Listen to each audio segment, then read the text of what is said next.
Welcome to Meet Me at the Wall.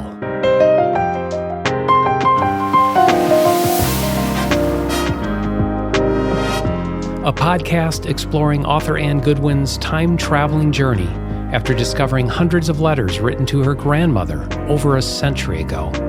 We visit the space where fact meets fiction, truth fosters imagination, and delve into the past while keeping an eye on how lessons from history affect us today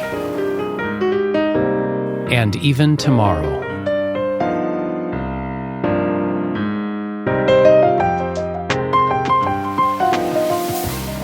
Welcome back, listeners. We are here for episode 9, and I'm back with my friends Betsy and Anne.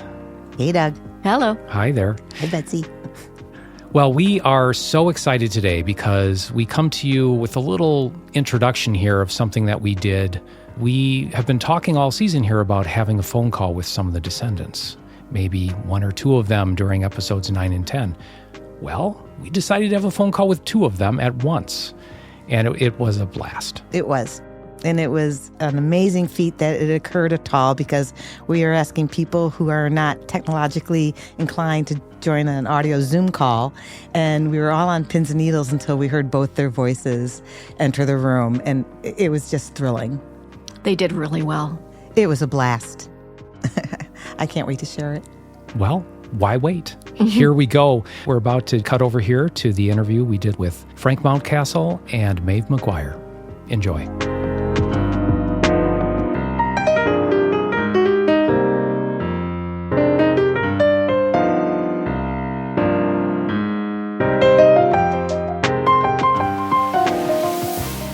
I am here with Anne Goodwin and Betsy Schmeeken, and we have a very special segment of Meet Me at the Wall in store for you. This is the first time we are convening a meeting with descendants of 3 of the girls pictured on the wall at Sweet Briar. With us today, of course, we have Anne Goodwin, granddaughter of Florence Westgate Crawford. She is the second girl from the left. Frank Mountcastle is here. He's son of Florence Bodine Mountcastle, also known as Shiny, and she is the first girl on the left, just to the left of Florence. And Maeve McGuire is with us. She is daughter of Catherine Clumph McGuire, also known as Kay, and who we affectionately call the girl with the curl, and she is in the center of the photo. Frank and Maeve, welcome to our podcast. Thank you. Hello, hello. Hi, Frank. How you doing, Maeve? Well, I'm doing fine and dandy. How about you? Very good. Okay. So glad to talk to you by phone. This is quite exciting because I didn't really have these connections before. So it's nice to know all the people, as many as I can, on the wall. Yes, on the wall. While you've both met Anne, I know the 3 of you have never gotten together to talk. And so this is a wonderful opportunity, and we're honored to have you here. Let's start by getting to know Maeve a bit. Maeve, what did you think when Anne Goodwin first reached out to you about your mother and her grandmother's relationship all those years ago? What did you think of this woman calling you out of the blue for that purpose? I found it was a very interesting adventure she was on. Put it very simply. Definitely. May I share my memory of that moment? Sure, please, Anne. Okay, so I kept an amazement journal on this project. So every time I was amazed, I would write something down. So in February 23rd, 2022, I was snowshoeing around the lake, and I came back and I had a message from Maeve, of whom I had written her a note and enclosed some photographs, some copies. And so here's what I wrote. Where to begin? My amazement to hear Maeve McGuire's happy, cheery voice on my phone, very excited to connect. She received my note with photos of her mom on the anniversary of her mother's death and had recently come across a large scrapbook. While she talked on the phone on my return call to her, she described a photograph of a young girl, Nancy Crawford, Titusville, Pennsylvania, my mother. I about burst into tears. Oh, golly. Oh, that's amazing. Because I'm sitting here looking at this photograph and thinking, that can't be my mother. She never looked like that. Oh, golly. All I can think of, my mother was, and very proud of, in her era, the first one to cut her hair. Now, obviously, she didn't know really how to cut her hair, but she came from a place where her hair had always been done, and God knows what it looked like.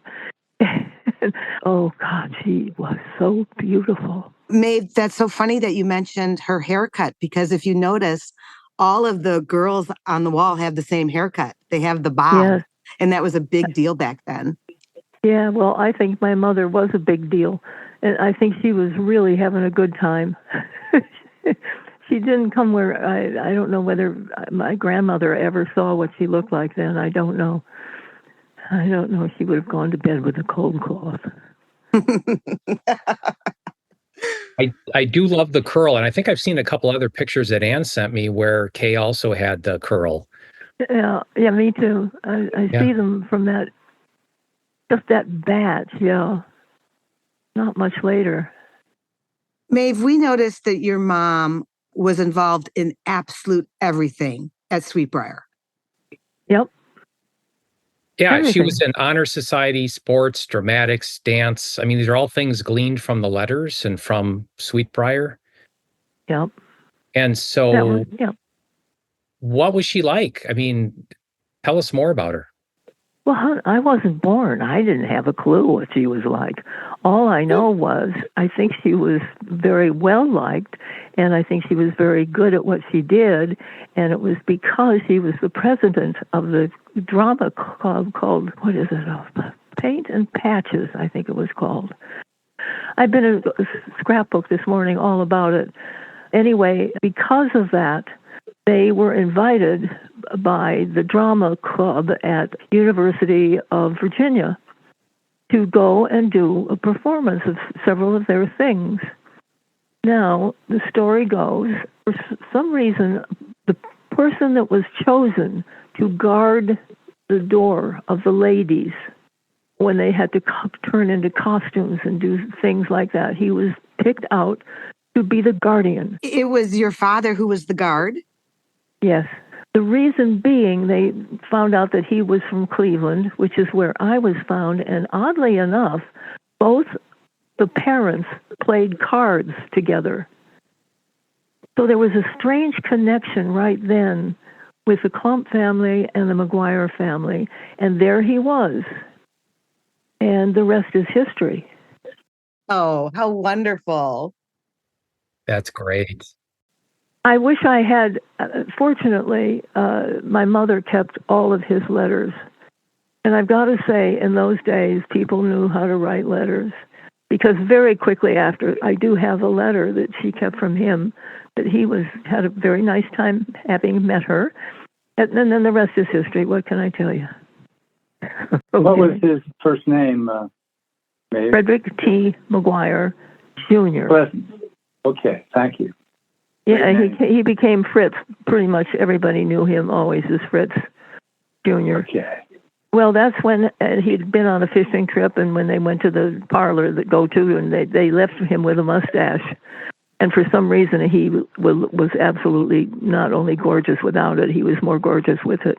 And it stuck with him for the rest of his life, Fritz. Fritz comes with a mustache, I guess, in those days. Movie star. So, Maeve, your drama gene came directly from your mother. Actually, it really was my grandfather, who was a very, in his lifetime, important person. But his mother, in the late 80s, she had her own theater company. And this was in Conneautville. Where was this? It wasn't right in Ohio. And in those days, theater was storytelling in poses. And then there would be music, which she not only directed these things, and my grandfather performed in some of them. And they were very popular. It was very important theater, and I actually have a scrapbook of hers where she kept her bookkeeping. And she was doing very well. And actually, when Arch came over into Ohio, she came for a while. Weideman was the name. And apparently, I don't think she did these things when she came over here, but it was in the blood. And also, from the get-go, he was a very good flute player. When I was a little girl and stayed overnight at their house, he would tell me stories at night.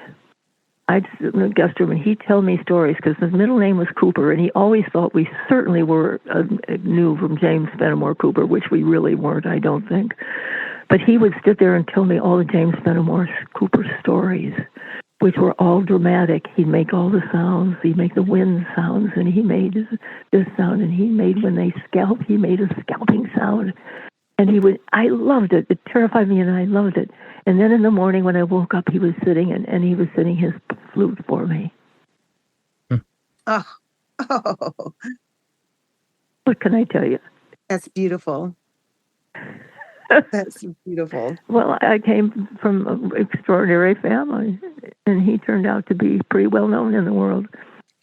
Did your mother and you ever share the stage together? I think she was pregnant with me once. Oh.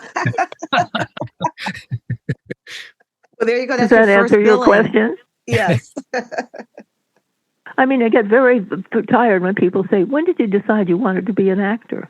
Well, there was never a decision made. I was born one. Yeah. Same with musicians. Yes. What do you know about your mom's days at Sweetbriar? We've learned a lot from these letters that Anne's grandmother kept, but what do you know about it? Well, I think Anne's a blessing to have any of my mother's letters. I have absolutely very little. All I have, which I keep telling I'm going to send Anne because she's going to have more fun with them. She never, ever was not totally involved with Sweetbriar. And even after she was married, Daddy always went down with her to all the reunions. I'm looking at a photograph right now where you, Anne, have identified Florence Westgate Crappert and Florence Shiney, and the very thin, and I have to get a magnifying glass, the very thin, very much thinner and very attractive woman, I think, is my mom. And it's from a reunion year. Do you know that photograph that you sent me? Yes. No, do you have any idea who that might be? I think that photograph, Frank, I think that you sent that. And so Shiny and Fleur and the reunions. Frank, what do you know about the reunions? Well, I think that might have been in the year, I want to say it was a major reunion, so it's probably 1964. We stayed over in a hotel in Charlottesville. So anyway, I know the picture, and I didn't know many of the participants besides Fleur and Shiny and a few others, but that was the picture we had in mind. I'm not sure, maybe I spotted your mother. I don't probably think I did, but I'm sure she was pretty. I thought all the ladies in that picture were pretty well preserved after 50 years or 60 years or whatever it was. All I know is my dad drove with her because at that point he knew all the husbands and he really had a good time. I 64. I'll go back and see where I was. Well, I graduated in college, went right to New York. So in 64, I was in New York probably doing off. I never had doing off-Broadway stuff. I never really had a great paying job, but I did a lot of off-Broadway in those days. Was really hot. There were lots of theaters, and I got good work. And also, I worked to pay for acting classes as a model, sometimes a runway, and more often than not, posing for artists in those days, draw fashion for the newspapers. And I had two or three who really liked me. They got the clothes, you put them on, you stood there and looked wonderful, and you were drawn. And I made a pretty good, I could pay for my acting classes that way. Now, you didn't ask me a question. This is all about somebody else. So I'm going to shut up now. Oh, we love the detail, Maeve. I'm just picturing you in New York City as a young, fiery person ready to make it happen. And you did. Well, yeah, I had to pay for the rent. Well, actually, to be honest with you, more important were the acting classes. And I was raised, for that matter, at the Cleveland Playhouse in their children's theater. So I've had it in the bones. Definitely. I want to hear about Maeve's first radio show. Yesterday, you said you earned your first 2 cents in radio. $2, way back in the dark ages when you went to a radio station and it was on Sunday for half an hour and you did a show for WGAR called Fairy Tale Theater. Ooh. And you were theoretically on the air live, quote, end quote. However, we were indeed holding scripts, thank goodness. And then the trick was, don't let the microphone pick up it when you turn a page. You have to be very careful. And I did quite a few of those for many years, and I guess you can call that live radio. Fairy Tale Theater, I wonder if it still exists in the archives. I would have no idea. This was the dark ages. Did they have an archive back then? Yes, and we'll have a look. I'll let you know if we find them. Maeve, hearing you describe that reminds me of Anne reading her sketches during the podcasts in our podcast studio and trying to very quietly turn pages or not cough, things like that too. Let me ask Frank again. Frank, you were talking about the story of going to that reunion. Could you just repeat that again? Sure. And I was recently married, and we were married in '63. And then I remember going up to Charlottesville and spending the night meeting Bert Fiery there. And we stayed at a hotel there. This was before we had children and recently married. And that picture might have followed that weekend when we got shiny to that particular Sweetbriar reunion. So that was the first time I'd heard my mother talk about Bird Fiery a lot. And it was nice to meet her because that was the first time I'd really met her. She's a delightful person. And we had a good time together, just talking about the old times, and none of which I really understood too well, but it was a fun gathering. And I love hearing, and I've been hearing through Anne, how lifelong these friendships lasted. The first season of this podcast is in the 1920s, and here you are talking about the 60s, and they're still stay connected. It's just wonderful. And so, and I think you're in each other's weddings, right? Things like that as well. Well, I've been sitting here looking at all the dates where the name comes up. When it comes up, Flo, on the letters, on something that comes here, in a letter from somebody, she had gone to visit, obviously somebody else from Sweetbriar. She said, I never have laughed as much. And crazy Flo, she certainly was at her best. I love that's a letter. And who was that signed by? It could have been Gertrude Massey. Gertrude Massey. It looks like. Yes, Daly. Yes, we know of Gert. She was on the wall. Oh, Gert. Oh, here it is. Sure. Bert with Hurt with Love. Gert. Now, whoever Gert was, see, I don't know. By the way, the first person to send a gift right after the announcement was from Mr. and Mrs. B.F. Yes. B.F. Crawford. Yeah. Okay, that's it. They were the second ones. Oh, they sent a wonderful present from a wonderful place. And this was when they were in Pennsylvania? Yes. Possibly. Right. Oh, they sent a beautiful silver bonbon dish. Mm. They have books like this in these days. And everything was written down with the date they came. Oh, my God. Do you have that dish? I think we know where that gift came from. I'm looking at it right now. My mother had kept it. It actually fell apart. Oh, in those days, you did the display of presents. Yes, we have photographs of my grandmother's gifts. And I'll let you know, Maeve, that there was a renowned silversmith in Titusville, Pennsylvania, Mr. Hughes. And my grandmother gave Hughes silver bowls as gifts. And so that's a special piece. I think that's where it came from. I'm looking at it right now. J.F. Hughes, something like that. Yes. West Spring Street. Oh, that's so fun. I've got it right there. Oh, they were really cool because I love reading about that wedding because it really was interesting. It was really interesting, but that's not what we're talking about. Except that she was there, obviously, wonderful, and wearing the red shoes that my mother insisted that the bridesmaids wear. All wear red shoes, and they all carried poinsettia, and they wore white. Oh my goodness!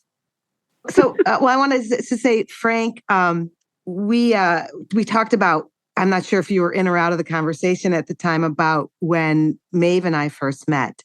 And I think about our history and how we tried to meet twice, one at the wall at Sweetbriar, which would have been wonderful. But unfortunately, you had COVID. And then, Frank, the second time, we were going to just each drive between North Carolina and Virginia a couple hours and meet at some random restaurant. And unfortunately, unfortunately, you had an accident that prevented that. And so, which was our greatest fortune, because the best gift, Frank, was meeting you and Dean and your lovely daughter, Anne, in your own home. And that was such a treat for us. The right place and the right time. Don't you think, Frank? Oh, it was a good time. It really was. And then you were getting ready for the U.S. Open and things like that. So it was pretty great stuff. It was. What was really nice for us was that Anne went up to your attic and brought down your father's photo albums that he arranged by decade. So it was so wonderful to sit in your home and see pictures of my grandmother. Oh, yeah. Well, that was very, very nice. And, the one picture I like the most on all that is when, I guess it was my sister's wedding. And that might have been probably shortly before I graduated from Princeton. So it probably was 63.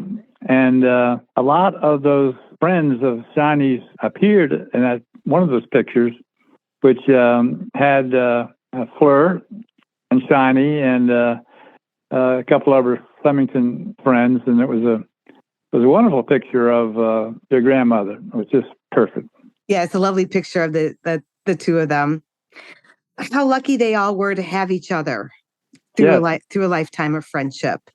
You talk about these names, the people on the wall, and my mother talked very much about her Sweetbriar time. Miss Crawford, I think, was one of the mentors there that she adored, and some of those earlier reunions, they had a chance to visit with her because she was still alive. But just mentioning Gert Massey is he mentioned her a lot, and maybe I never met her, but the name still rings with me today, as does Florence Westgate, Fleur, and we had the maiden names and everything, so the Bodines and the Westgates, and now we have the Flumps, excuse me. Flumps and McGuires, yes. Well, yeah. I know she was in my mother's wedding, right? Yes. Shiny was in Kay's wedding. Yeah. Yeah, well, I did not know that until now. Well, she was. That's wonderful. Yes, it is. You have a picture? No, it's of the wedding, yes, and I could send you a copy. And I'd love to have a copy of it, yes. And then you could identify her. Of course, you could identify my mother, and you could certainly identify Westgate Crawford, and maybe some other people. If your father kept his scrapbook, how wonderful. But also would be helpful to, you would remember my father. His name was Frank Mountcastle, and they called him Frank and Shiny. They were the two together that did a lot of things, and going to your wedding would be just natural for them, I think. Well, also, we'll look at this. As I say, my mother kept very bad. The Sweetbriar, the scrapbooks defy description because they're just the silliest things. Because she was Katie, Kitty, Kata, and they were all crazy. And it was wonderful, I think. You know why? Because when they drank milk, it always tasted like onions. Buttercup, yeah. You know why?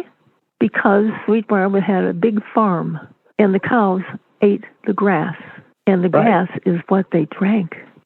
And I always think of my mother drinking milk. I hated milk my entire life. Maybe this had something to do with it, that they were drinking milk that tasted like onions. Yeah, I hadn't heard that before. In fact, I didn't really know that they had their own dairy. I knew they had a lot of horses, but that's great. Oh, at that time, the man who ran the farm, we went to visit because they were old Clevelanders, and it amazed me that they kept goats in the living room. I never, beautiful on the grounds, gorgeous, and then these little wonderful goats were running around. Now, to me, this is little early high school times. Wow. That was cool. I think one of the things that you mentioned about your mother, and I'm not sure about Shiny Maeve, is all of her involvement in her community and what she led. Sweetbriar's motto today is about women leading, and it's all about women being leaders in the world. That's what they're trying to curate or are curating. And so I think that started very early on with Sweetbriar. Our gals were ahead of the game. Absolutely. At least the ones that we talk about. Frank, I don't remember. Did you personally meet my grandmother? Did you meet Fleur and Ben? Well, I'm not sure she came back for a lot of reunions. Maybe she did, but she only was at Sweetbriar 1 year. And I certainly did meet her, though, because I had a date and we went up to Titusville. And I remember we actually stayed with Benny and Flo, and we stayed on their house, and Benny and I played golf during that visit. Oh. And we had a delightful time, which is perfect. Yeah. And of course, I guess I also had a chance to chat with her at my sister's wedding and at the reception. So that was nice to be able to have that connection. Well, you're one of the few people left who I can ask, did you know my grandmother? So that's pretty cool. She was a great, anytime you saw Shiny, you usually saw Fleur. Yeah. Nice. They palled around a lot. My sister Ann went to Sweetbriar.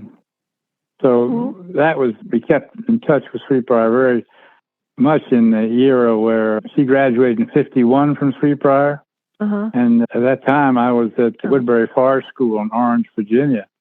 And when we came down to play baseball against Virginia Episcopal School in Lynchburg, Ann would bring over all of her college friends from Sweetbriar. And we kept making errors on the field because no one had ever seen all the beautiful college girls at a high school baseball game. Oh, that's cool. Oh, that's a good story. Oh, I love it.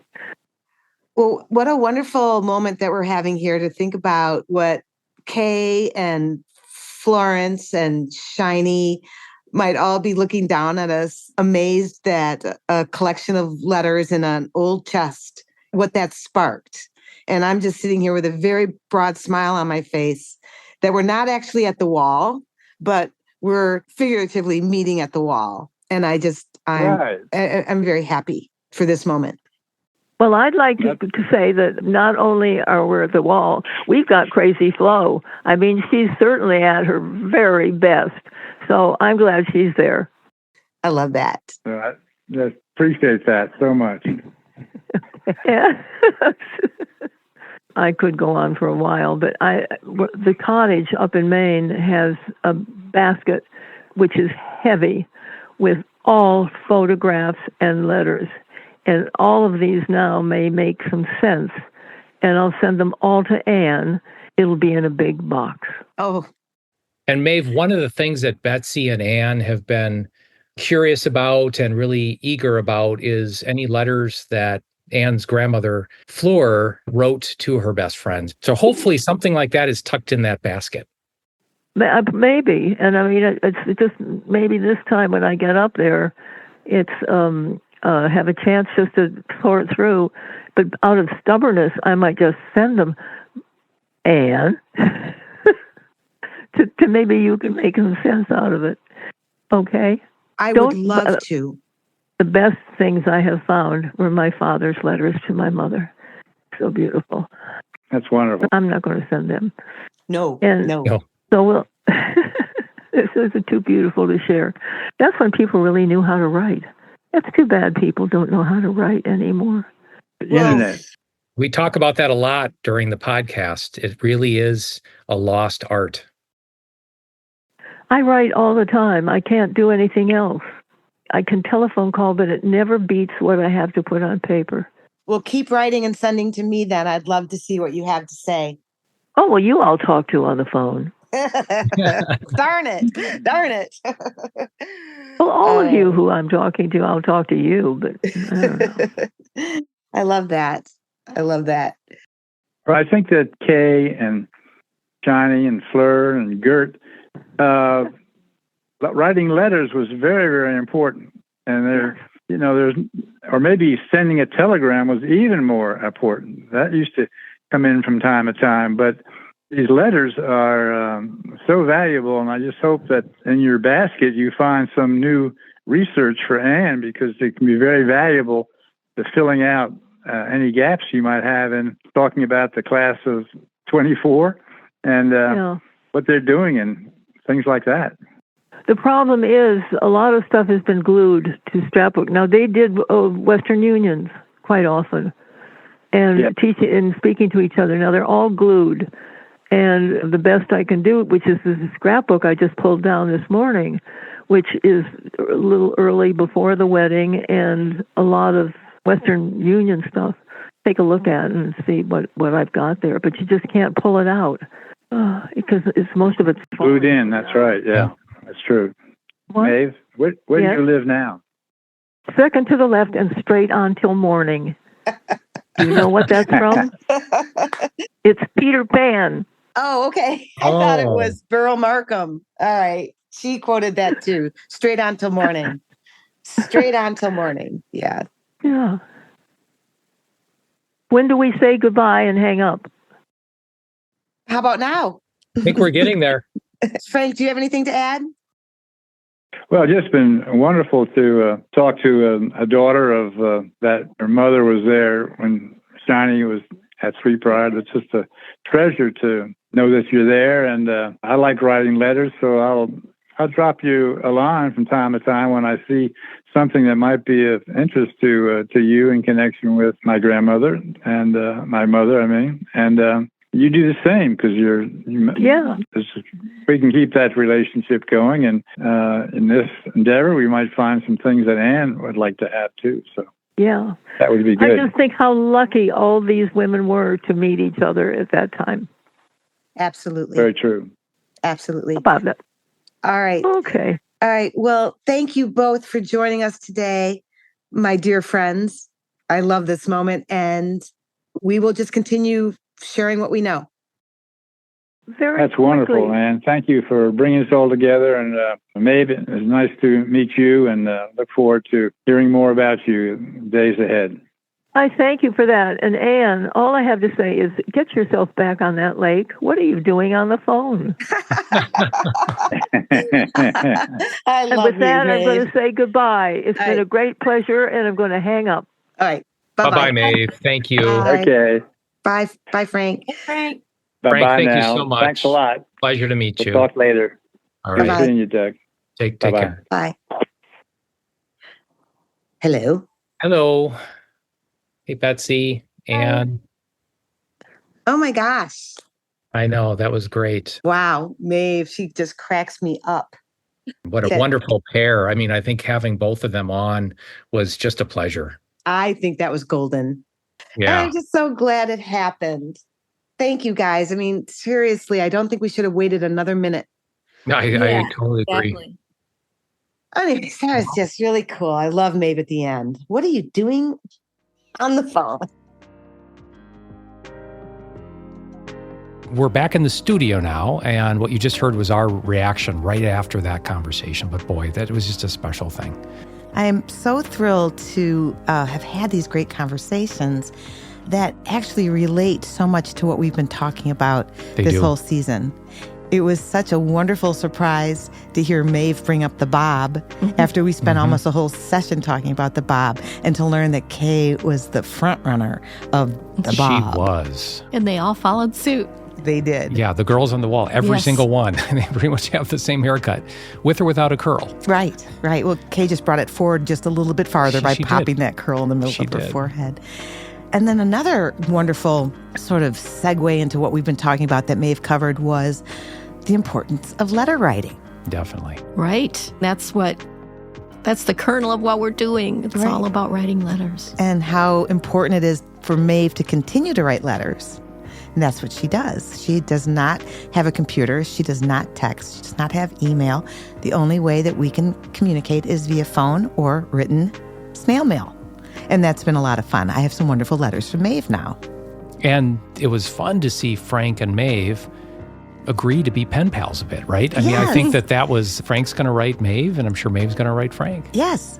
So what I also thought was very interesting was Maeve's comment about the wedding gifts. Yes. And I have a whole vignette written about the wedding gifts, and to find the commonality between the silver gifts of Mr. Hughes, which all of this is unscripted. This is all just coming to us now and in real time, and to hear Maeve, who has no idea what we've been talking about, bring up these points was really cool. Exactly. And these things, you got them from the letters. She or Frank got them from their own family lore. And life experience. And they definitely came together beautifully. And they had that sort of powerful impact on everyone, but separately. They did. So there's a commonality that's weaving through all of this, and that's letter writing and the bob and your the haircut. gift giving up to now. This is what we have up to now. Yeah, that's right.